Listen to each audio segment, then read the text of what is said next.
One of the strategies that Realside undertakes is opportunistic debt via its Realside Capital Opportunities Fund. And what that really means is lending money as a senior secured lender to counterparties that are high quality in nature, but ultimately they're not open to the commercial banks typically. And a commercial bank or a standard non-bank lender, they just want to process something in a very standardised format. So if you're a quality company or asset owner and you don't fit a natural box, then that means that they're typically not open for you to borrow from. Your other opportunities go to equity markets, but that can be very expensive. And groups like ourselves are intermediaries that play in between. That yes, it's materially more expensive to a counterparty, but you're solving a problem for them. And typically those problems fall into one of three buckets in our experience. There's a timing issue, meaning they just need the money faster than a standard bank can actually provide it. And standard bank process might take 3 to 6 months, whereas we can move things along far more materially, more expediently than that. The second one is complexity. So there's a complexity to the business asset structure or the problem they're trying to solve. So it just takes more resource and more work to actually understand the commercial solution. And the third one is structuring. So being innovative about what other types of security you can take and thinking outside the box about not wanting to take more risk, but how you can use structural solutions to actually solve the counterparty's problems. And in all three instances, our counterparties are happy to pay a premium than they typically pay to a commercial bank to help them solve one of those problems. And that's why we call it opportunistic lending. To describe what we do in terms of opportunistic lending, it's very similar to what the major investment banks, the Macquaries, the Goldman Sachs of the world historically have done on their own balance sheets, so with their own capital. And they typically focus on that $100 to $150 million and north type of investment, like minimum loan.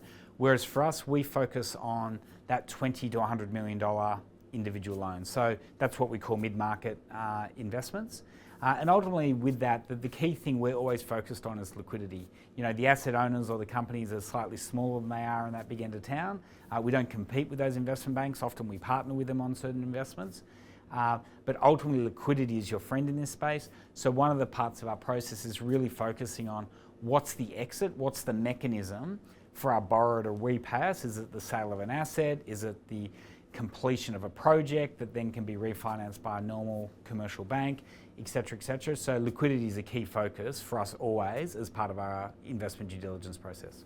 So for us, our North Star as such is quality. We want to understand the quality of our counterparty, and quality means they're either asset rich, so things that we can tangibly take security over, or there's consistent sustainable cash flow streams there that are going to grow or be sustainable for us to be repaid from.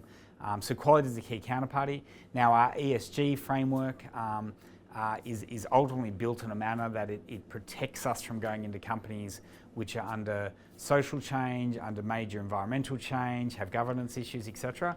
Because in its most simplistic manner, that goes to defeating the quality and the consistency of cash flow streams or the inherent value of the assets they own, which means that there's a depreciating value there, and they're the sorts of things that we typically want to avoid. So the quality bias and the sustainability is our simplest tool for ensuring that we have the asset protection and therefore the coverage of our capital and certainty of repayment of our capital. Quite simply, when we go into an investment, we assume it's going to go bad. So whilst we're doing our due diligence, we assume as part of our investment underwriting that the counterparty is going to get into a problem. You don't need to sit there and theorise why they've gotten a problem or what market events occurred.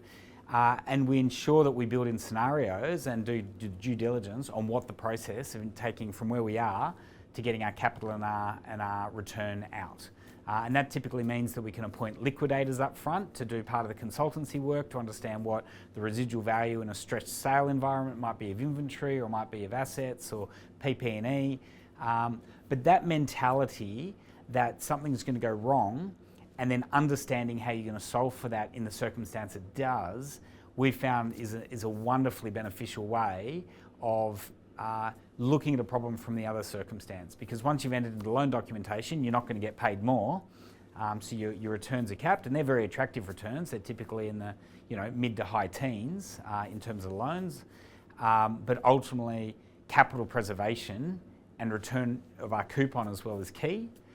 So understanding if there's an issue, how we solve for that is a critical part of our investment DD and solves a lot of problems.